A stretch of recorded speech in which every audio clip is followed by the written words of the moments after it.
కితాంపురా అనే ఒక గ్రామం ఉండేది. అక్కడ ఆదిత్య పకోడీలు అమ్ముతూ ఉండేవాడు. అది వర్షాకాలం. అందరూ వర్షంలో ఆదిత్య దుకాణంలో పకోడీలు తినడానికి వచ్చేవాళ్లు. ఒకరోజు కేతాన్పూర్లో చాలా పెద్ద వర్షం కురుస్తుంది.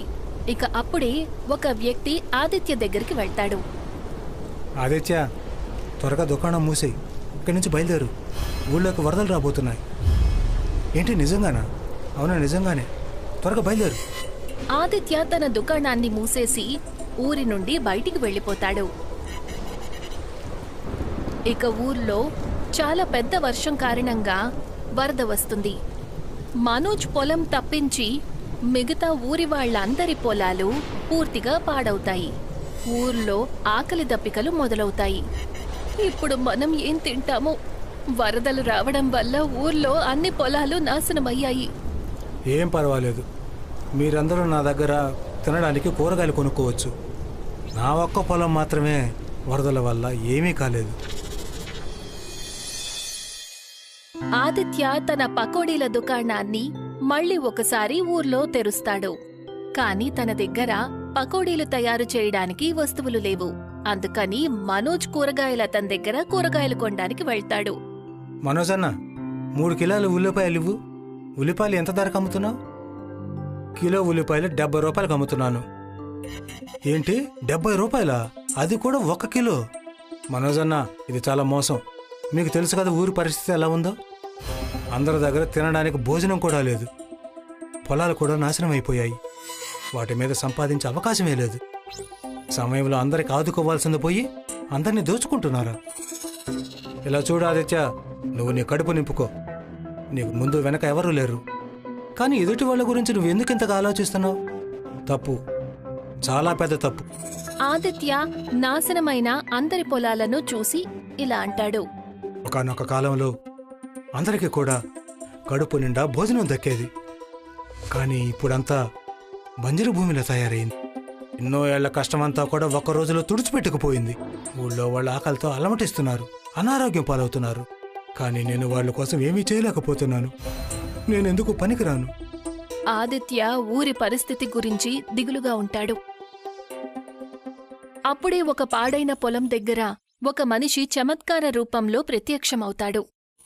నేను సముద్రరాజుని. మీ ఊరిలోకి ఏదైతే వరద వచ్చిందో అది నా పొరపాటు వల్లే వచ్చింది. నన్ను క్షమించు బాబు. వర్షం హద్దు మీరి కురిసినప్పుడు నేను నా సముద్ర హద్దులను అదుపు చేసుకోలేకపోయాను. దాని కారణంగానే ఈ ఊరికి వరద వచ్చింది. ఇవాళ ఊళ్ళో వాళ్ళకి తినడానికి ఏమీ లేదు. నేను వాళ్ళ కోసం ఏమీ చేయలేకపోతున్నాను. నేను నా తప్పుని సరిదిద్దుకోవాలనుకుంటున్నాను.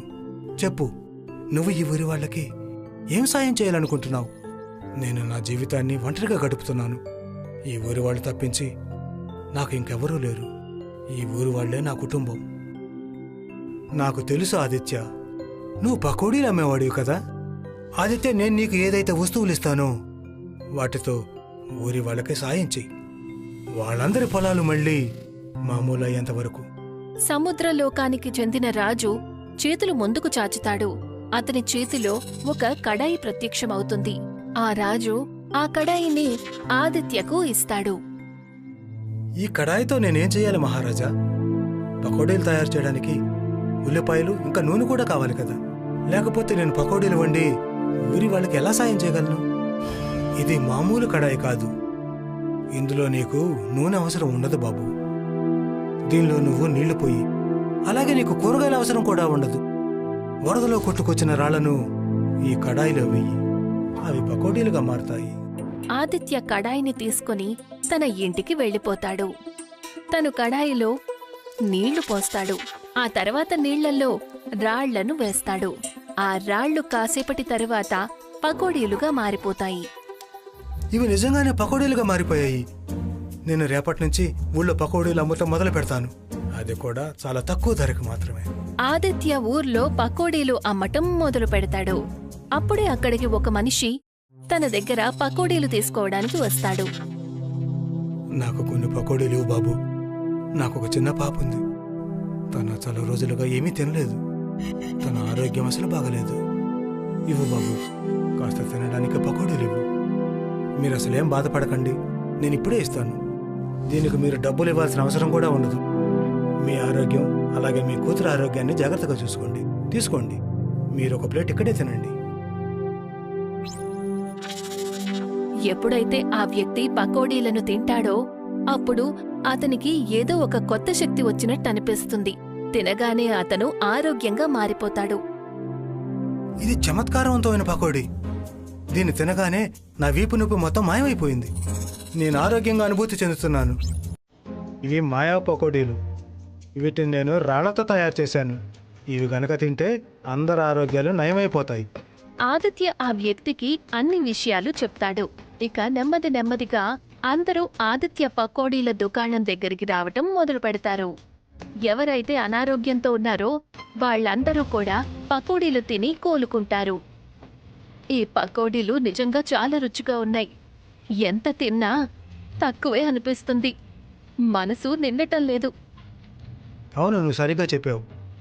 అంతేకాదు, ఈ పకోడీలు నా కూతురు ఆరోగ్యాన్ని కూడా నయం చేసి పెట్టాయి. నేను ఆదిత్యకు రుణపడి ఉంటాను. ఇటువంటి కష్ట సమయంలో తను మన ఊరి వాళ్ళకి చాలా సాయం చేశాడు. ఊర్లో అన్ని వైపులా ఆదిత్య మాయా పకోడీల గురించే చర్చలు జరుగుతాయి. అదంతా చూసి మనోజ్కి ఏమాత్రం నచ్చదు. ఇప్పుడు వీళ్ళందరికీ ఏమైంది? ఎవరు కూడా నా దగ్గర కూరలు కొనుక్కోవడం లేదు.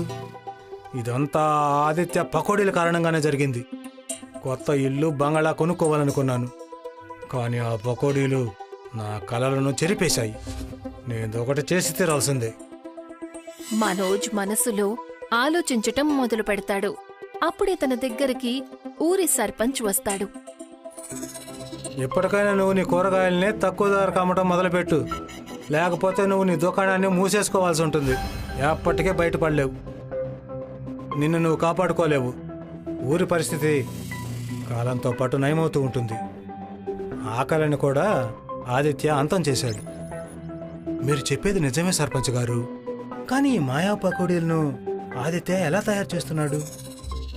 తనకి సముద్ర మహారాజు ఒక కడాయినిచ్చాడు. అందులో రాళ్లు వేసిన తర్వాత అవి పకోడీలుగా మారిపోతున్నాయి. అంతేకాదు, వాటిల్లో నూనె వేయాల్సిన అవసరం కూడా లేదు. నేను ఆలోచిస్తున్నాను, ఊరి వాళ్ళ అంగీకారంతో ఊరి పేరు పకోడీల గ్రామంగా పేరు మారుద్దామని. ఎంతైనా మనల్ని పకోడీలే కదా ప్రాణాలతో ఉంచాయి. ఆ మాట చెప్పి అక్కడ్నుంచి వెళ్ళిపోతాడు. ఎప్పుడైతే ఆదిత్య తన దుకాణాన్ని మూసేస్తాడో అప్పుడు అక్కడికి మనోజ్ వస్తాడు. ఆదిత్య, నేను ఇప్పుడే చూశాను, సముద్ర తీరాన ఒక పిల్లాడు ఇరుక్కుని ఉన్నాడు. నాకు ఈత రాదు, కానీ నువ్వు తనని కాపాడగలవేమో. ఏంటి? సరే, నేను ఇప్పుడే వెళ్తాను. ఆదిత్య వెంటనే సముద్ర తీరానికి పరిగెడతాడు. ఇక మనోజ్ తనలో తను నిజంగానే ముద్దులా ఉన్నట్టున్నాడు. నేను తన దుకాణం నుంచి కడాయిని దొంగిలిస్తాను. అప్పుడు పకోడీలు ఎవరు తయారు చేస్తారో నేను చూస్తాను. మనోజ్ కడాయిని తల మీద పెట్టుకుని వెళ్తుంటాడు. అప్పుడే ఒక పెద్ద వెలుగు తనకి కనిపిస్తుంది. తన తల మీద నుంచి కడాయి కింద పడిపోతుంది. ఈ వెలుగు ఎక్కడి నుంచి వచ్చింది? అప్పుడే అక్కడికి సముద్రపు మహారాజు వస్తాడు. నిన్ను నువ్వు సంభాళించుకో. నేను నీకు ఏదైతే చూపిస్తున్నానో అది చూడు. ఒక పిల్లాడు ఈ ఊర్లోనే నివసించేవాడు. తను రాత్రి పగలు అందరికీ సాయం చేస్తూ ఉంటారు. అమ్మా, ఇవ్వండి, నేను మీ భారాన్ని మోస్తాను. అతను ముసలావిడికి సాయం చేస్తాడు. తన బరువైన వస్తువులను ఇంటి వరకు మోసుకెళ్తాడు. తన దగ్గర తినడానికి భోజనం కూడా ఉండదు. చాలా రోజుల వరకు కేవలం సముద్ర తీరాన్ని కూర్చుని ఉండేవాడు, ఏమీ తినకుండానే. మాట్లాడడానికి ఎవరూ లేనప్పుడు తను కుక్కలతోనే మాట్లాడుతూ ఉండేవాడు. కానీ ఆ పిల్లాడు ఎప్పుడూ నవ్వుతూనే ఉండేవాడు. ఇవాళ బోలెడంత భోజనం దొరికింది నాకు, కాని నేను ఒక్కడ్నే కడుపు నింపుకోలేను కదా. నా స్నేహితులతో కలిసి భోజనాన్ని పంచుకుంటాను. వర్షం కురిసేటప్పుడైతే తనకు నిలువు నీడుండేది కాదు. కానీ నేను తనని కృంగిపోవడం ఎప్పుడూ చూడలేదు. ఊరి వాళ్ళకెవరికైనా సాయం చేసే అవకాశం వస్తే ఎప్పుడూ కూడా తను నిరాకరించడం నేను చూడలేదు.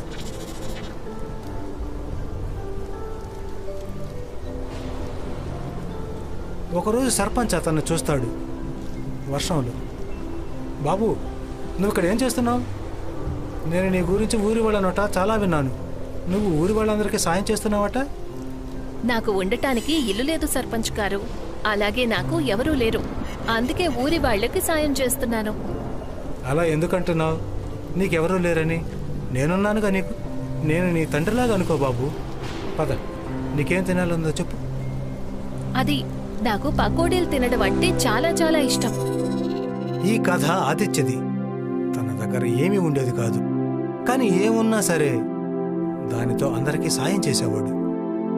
ఇక మరొక వైపు నువ్వు, నీ దగ్గర అన్నీ ఉన్నాయి, అయినా సరే ఎవరికీ సాయం చేసేవాడు కాదు. నన్ను క్షమించడు మహారాజా. ఇప్పుడు అందరి పంటలు పండుతాయి, నీ ఒక్కడిదే తప్పించి. ఈ ఊర్లో ఎప్పుడు వర్షం కురిసినా నీ పంట పొలాలు మాత్రమే నాశనం అవుతాయి, కానీ ఊరి వాళ్ళందరి పొలాలు ఒక కొత్త ఉదయంలో మెరుస్తాయి.